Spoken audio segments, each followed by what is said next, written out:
Bonjour à tous bien-aimés, bienvenue sur Vie TV et aujourd'hui je voudrais vous partager un puissant témoignage, un témoignage qui va vous secouer, un témoignage qui va vous bénir, un témoignage vraiment qui va vous édifier.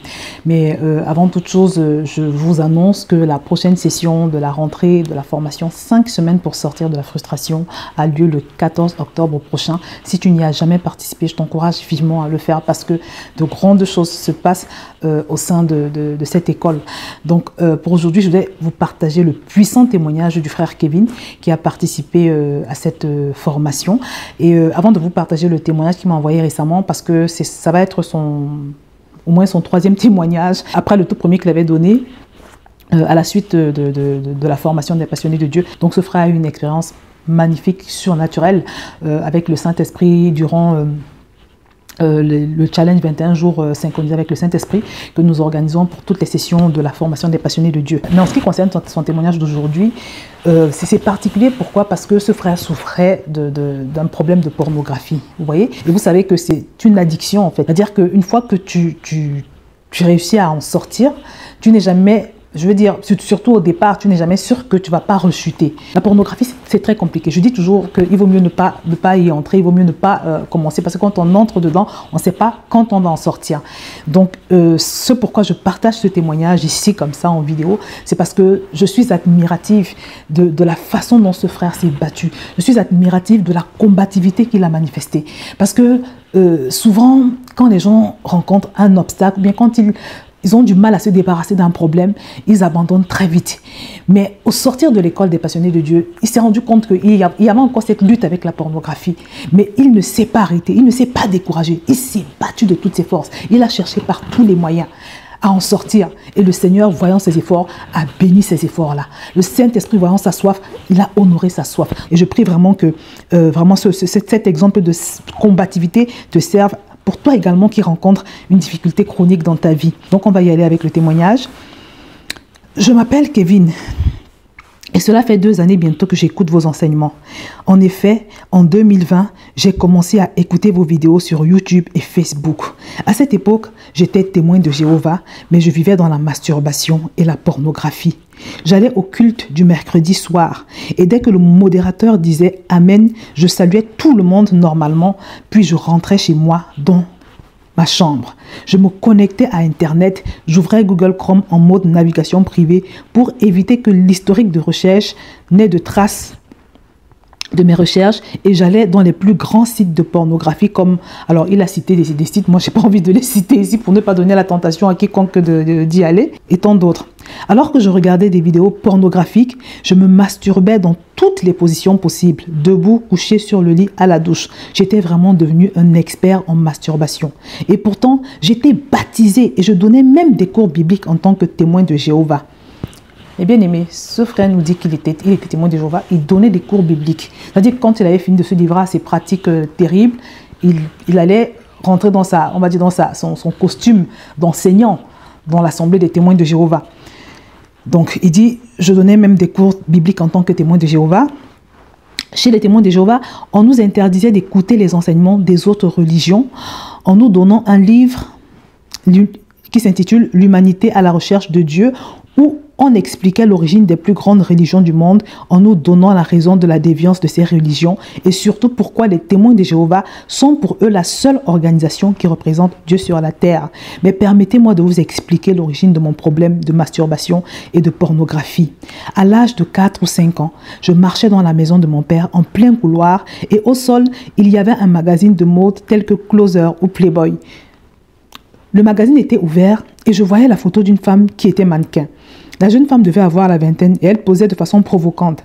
Pendant que j'admirais la photo, j'ai vu comme si quelque chose est sorti de la photo et est entré en moi. En moins d'1 seconde, un battement de cils. Directement après, je me suis mis à me masturber dans ma chambre à l'âge de 5 ans. J'étais tout à fait normale. J'étais à l'école et j'étais toujours soit premier ou deuxième de la classe, mais un caractère de pervers s'était développé en moi. Faisons une pause ici.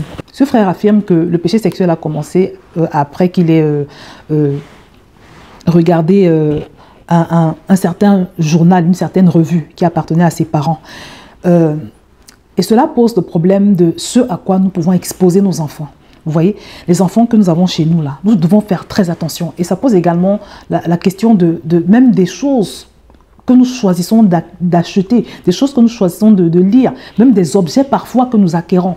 Est-ce que vous savez que la plupart de ces choses transfèrent des esprits? J'ai déjà fait plusieurs vidéos là-dessus. Que même le fait de regarder la télévision, tu reçois un transfert. Le fait de jouer à des jeux vidéo, tu reçois un transfert. Le fait de lire un livre, tu reçois un transfert. Sans compter que parfois, les choses sont clairement dédiées à Satan. Parfois même, ça va jusqu'aux vêtements que nous portons. Je connais un homme de Dieu. Sa fille était devenue très têtue. Et elle était tellement têtue qu'un jour, il l'a frappée. Et quand il a fini de la frapper, le lendemain... elle s'est plainte à l'école, parce qu'ici en France, c'est comme ça, et elle a été placée dans une famille d'accueil. Donc, il a perdu sa fille à l'âge de 16 ans. Et il nous avait expliqué que, en fait, sa fille était devenue très têtue, d'une manière incontrôlable, et que quand il avait cherché Dieu, il a prié, et le Saint-Esprit lui a rappelé un pull, je crois, ou bien je sais pas, en tout cas, un vêtement qu'elle avait acheté à son enfant, et dessus, il y avait la phrase... je crois que c'était stubborn girl. En tout cas, la phrase voulait dire enfant têtu.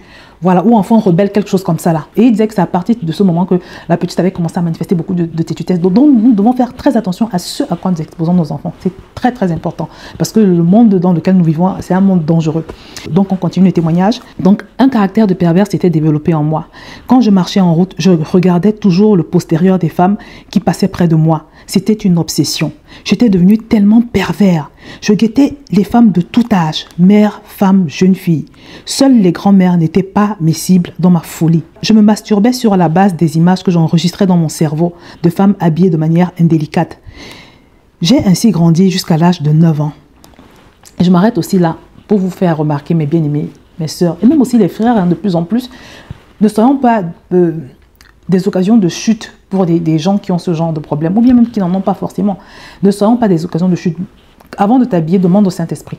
Il va te guider. Le Saint-Esprit guide les gens dans leur façon de s'habiller. Demande au Saint-Esprit de t'apprendre à t'habiller. Voilà, c'est tout ce que je peux dire. Mais en tout cas, décide que tu ne vas pas être de ceux que le diable va utiliser pour davantage pervertir les gens. Parce que ça aussi, c'est un problème. Vous voyez? Et tu commets un péché sans même t'en rendre compte. C'est pour ça que nous devons veiller sur tout. Tout faire pour ne pas être des points de contact que l'ennemi va utiliser pour accomplir quoi que ce soit de mauvais chez les autres. On continue. J'ai ainsi grandi jusqu'à l'âge de 9 ans, puis j'ai connu mon premier vrai contact avec la pornographie quand mon grand frère est entré dans la chambre de mon père pour voler un DVD de film pornographique qui était caché dans son armoire. Mais bien aimé, ce garçon dit qu'il était témoin de Jéhovah, enfant de témoin de Jéhovah, né dans une famille témoin de Jéhovah. Et son premier contact avec la pornographie, il l'a eu par le biais d'un DVD que son père témoin de Jéhovah aussi avait dans ses affaires. Mes amis, une fois de plus, faisons très attention. Parce que nos péchés, en général, vont devenir ceux de nos enfants. Donc, son premier DVD de pornographie, il l'a pris dans les affaires de son papa. Voilà. Je ne sais moi-même comment mon frère a su que ce DVD était caché à cet endroit. Mais un jour où nous étions rentrés du lycée, il est venu avec le DVD et il l'a mis dans le lecteur de DVD. Nous avons vu le film et la masturbation a pris une autre dimension dans ma vie. Cela m'amusait beaucoup au début, mais j'avais de la réticence face à certaines scènes comme celle portant sur la sodomie. Toutefois, après cette première expérience, chaque fois que nous rentrions, nous prenions la clé de la porte de la chambre de notre père qui était cachée et nous regardions le film pornographique encore et encore. Plus nous regardions ces scènes et plus j'acceptais les pratiques sexuelles les plus sales. Je me masturbais de plus en plus, mais cela ne se voyait pas sur mes résultats scolaires. Je me souviens juste que j'étais très souvent fatiguée. Je n'arrivais pas à courir de longues distances. Mon endurance était très limitée. Bien aimé, parce qu'effectivement, quand tu te masturbes, tu es en train de livrer ta vigueur, comme nous le dit la parole de Dieu. Voilà, parce que ta semence qui se répand comme ça dans le vide. Ne crois pas que c'est juste, non, quelque chose de simple. C'est pas simple. Spirituellement, tu es en train de perdre tes grâces. Tu vois? Donc, tu perds ta force quelque part. Et quand on parle de force, c'est sur tous les plans. Sur le plan physique, sur le plan naturel, sur le plan matériel, tu perds, tu es en train de te vider en fait. Et c'est pour ça qu'il était tout le temps fatigué. Puis j'ai commencé à acheter des films pornographiques moi-même quand j'ai eu 15 ans. Malgré le fait que je savais que la masturbation était mauvaise pour la santé et aussi pour ma conscience, je n'arrêtais pas. Il y avait une force qui me poussait vers la perversion. À 17 ans, j'ai eu mon premier contact avec le Seigneur Jésus. Je l'ai accepté comme mon Seigneur et mon Sauveur. Mais après quelques mois, j'ai recommencé à me masturber. Je dois dire que la qualité de l'enseignement que je recevais n'était pas bonne. D'où mon refroidissement et mon changement pour entrer chez les témoins de Jéhovah après les insistances de mon père. Toutefois, comme je l'ai dit au début de mon témoignage, je me suis fait baptiser chez les témoins de Jéhovah en 2018 à l'âge de 25 ans. Mais je me masturbais avec autant de ferveur. Puis en 2020, vers le mois d'avril, j'ai vu les vidéos du révérend Raoul Wafo, puis celle de la sœur Josiane Azibazé, ainsi que celle du pasteur Mohamed Sanogo. Cela s'est passé quand j'étais en stage à Douala au Cameroun. J'ai souscrit pour la formation de 8 semaines pour sortir de la frustration de la sœur Josiane. Et après cette formation, j'ai réussi à arrêter à me masturber, mais cela n'a duré que quelques mois. Mais bien aimé, il a réussi à arrêter de se masturber pendant quelques mois après la formation, mais comme vous allez vous en rendre compte, il a rechuté. Et ce que j'aime dans ce témoignage, c'est que malgré qu'il a rechuté, il ne s'est pas dit des choses du genre, oui, voilà, je ne vais jamais y arriver. Non, il a cru qu'en persévérant, parce que notre Dieu est grand, il ne connaît pas l'échec, il a cru qu'en persévérant, il allait avoir la victoire sur cette affaire. Et c'est ce qui s'est passé. Donc, on continue à lire. Pour arrêter de me masturber, j'avais mis sur pied un programme avec un tableau journalier où quand j'ai réussi à passer une journée sans me masturber, je cochais une case. Toutefois, je continuais à écouter les messages des témoins de Jéhovah, mais je n'étais plus du tout convaincu que cette religion soit la seule qui représente Dieu sur la terre. Je suis rentrée dans la maison de mon père à Yaoundé, là où tout avait commencé. C'est là que j'ai recommencé à me masturber en fin d'année 2020. Dans la maison de mon père, j'écoutais les messages des témoins de Jéhovah le dimanche.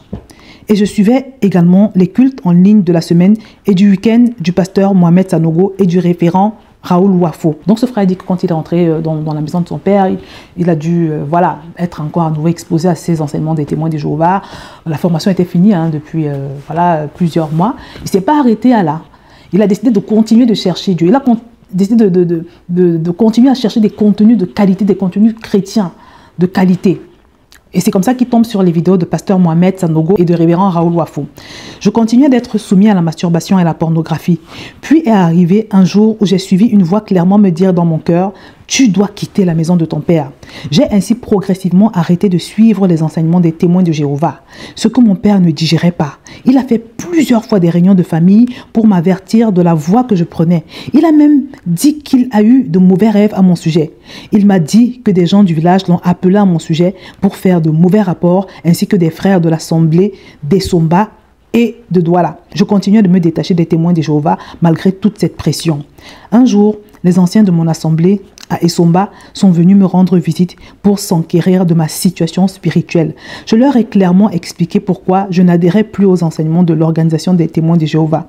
Après avoir essayé à quelques reprises de me faire changer d'avis, ils ont décidé de m'excommunier de la congrégation en milieu de l'année 2021. Ensuite, j'ai appris que le programme Lève-toi Cameroun allait avoir lieu en 2022. J'ai pris part à l'événement et mon père s'est violemment fâché contre moi en me disant qu'il connaissait le révérend Raoul Wafo qui, d'après lui, ce qu'il aurait entendu serait un sectaire. Donc voilà un homme qui a bravé vraiment le rejet de la communauté à laquelle il appartenait. Il a bravé la colère de son père parce qu'il était déterminé à trouver Dieu. Vous voyez ? Donc, j'ai géré de telle manière à pouvoir assister au premier et au dernier jour du séminaire. Ensuite, j'ai appris que le temple de la foi allait ouvrir ses portes dans mon quartier à Essomba, à 200 mètres de la maison de mon père. J'ai commencé à assister au culte de l'église locale et mon père était toujours aussi remonté contre moi. Malgré tout, je ne me suis pas déconnecté du manteau prophétique auquel le Seigneur m'a connecté. Dans la même période, j'ai aussi commencé à prier tôt le matin à 5 heures via la chaîne de prière 24 heures de Vase d'Odeur. J'ai arrêté de me masturber sans même savoir comment cela s'est passé. Ce frère dit qu'il s'est arrêté de se masturber sans savoir comment cela s'est passé. Mais bien aimé, c'est ce que je vous dis ici chaque jour. Que plus tu te remplis de Dieu, plus tu t'approches de lui, plus la gloire de Dieu envahit ta vie, plus les mauvaises choses s'en vont. Moi, j'en parle souvent, en particulier aux personnes qui font des mauvais rêves, qui ont l'habitude de faire des cauchemars. Je leur dis, plus tu vas te remplir du Saint-Esprit, plus tu vas te remplir de la présence de Dieu, plus tu vas grandir en stature spirituelle, plus, sans même t'en rendre compte. Un matin, tu vas te réveiller, tu vas constater que les mauvais rêves que je faisais, je n'en fais plus. Telle maladie qui était chronique, qui revenait de manière cyclique, elle n'est plus là. Tu vas te rendre compte que progressivement, ces choses-là vont partir. Les vices que tu avais, ça va partir en fait. Tu n'auras plus envie de faire les mauvaises choses que tu avais l'habitude de faire. Tu n'auras plus envie d'avoir les mauvaises pratiques que tu avais l'habitude d'avoir. Ça, c'est ce que fait la présence de Dieu. C'est ce que fait la puissance de Dieu. Quand tu t'approches de lui, quand tu l'embrasses, il te remplit. Et c'est une présence qui ne te laisse pas indifférent. Donc, ce témoignage est vrai, il est authentique, il est éprouvé. Il est le reflet de ce que Dieu veut faire pour quelqu'un qui me regarde là maintenant. Vous voyez, c'est pour ça qu'il faut se donner au Seigneur de manière intégrale. Il ne faut pas se donner à moitié. Il faut se donner parce que notre Dieu est le Dieu du tout ou rien. Et quand il nous demande de l'aimer par-dessus tout, de toute notre force, c'est parce qu'il sait que quand tu vas l'aimer de toutes tes forces, il va te remplir. Et toutes tes chaînes vont se briser. Parce que quand Dieu te remplit, rien ne résiste. Aucun joug, aucune forteresse. Donc, mes bien-aimés, suivez cet exemple. Écoutez très bien ce que je vous dis et suivez cet exemple. Alors, je n'ai pas fait de programme, je n'ai pas fait une prière particulière. Juste le fait de prier chaque matin et d'assister physiquement au culte de mon église locale et la masturbation ainsi que la pornographie ont pris fin dans ma vie. Donc vraiment, comme vous le constatez, la présence de Dieu l'a rempli. La personne de Dieu, par le Saint-Esprit, l'a rempli. En sachant que quand le Seigneur vient en toi là, il déteint sur toi avec ses sentiments, avec tout ce qu'il est. Ce que Dieu n'aime pas, tu vas commencer à ne pas aimer. Les choses que Dieu aime, tu vas commencer à les aimer. Les choses qui dégoûtent Dieu vont commencer à te dégoûter. Tu vas vivre la dimension de tel il est, tel nous sommes aussi dans ce monde. C'est ce que ce frère a vécu. Je tenais à rendre ce témoignage car ça fait déjà plus de 3 mois que je n'ai plus envie de me masturber ou de regarder la pornographie. Là, il ne dit pas que ça fait 3 mois que j'ai arrêté. Il dit qu'il n'a plus envie. Donc ça, c'est vraiment ce qu'on appelle la délivrance authentique qui vient de Dieu. C'est-à-dire que tu perds cette envie-là. Tu oublies même que ça existe. Ça, c'est la puissance de Dieu, mes bien-aimés. Donc, c'est vrai qu'il y a toujours l'attirance pour le sexe féminin, mais à chaque fois que mes anciennes habitudes essayent de reprendre le dessus, je prie ou je proclame une parole de la Bible dans mon cœur, ou je détourne la tête, ou quand je suis seule, je prends autorité au nom de Jésus et je condamne l'esprit d'immoralité. Merci infiniment pour l'œuvre que vous abattez pour l'évangile. Par votre ministère, un péché a été ôté de ma vie. J'ai vu ma destinée en rêve. Cela fera l'objet d'un autre témoignage et je me suis réconciliée avec Dieu, mon Père, par Jésus-Christ. Amen, amen, amen. Donc, mes bien-aimés, comme vous pouvez le constater, ce frère a été juste puissamment visité par le Seigneur. Et comme je l'ai dit, ce qui a fait la différence dans le cas de ce frère, du frère Kevin, c'est qu'il a fait preuve de combativité. Il s'est battu. Il a cru qu'il allait y arriver. Il a eu des moments de chute et de rechute, mais il s'est battu. Il a bravé la persécution, il a bravé l'opposition des siens, vous voyez, et leur colère. Et le Seigneur a honoré ses efforts. Donc vraiment, plus que jamais, comme je l'ai dit, que ce témoignage puisse également te servir d'encouragement, de modèle. Et je te souhaite, mon frère, ma soeur, quel que soit ce que tu peux être en train de traverser, de toi également te donner les moyens d'entrer dans ta délivrance, de toi également te donner les moyens de permettre que le Saint-Esprit te remplisse.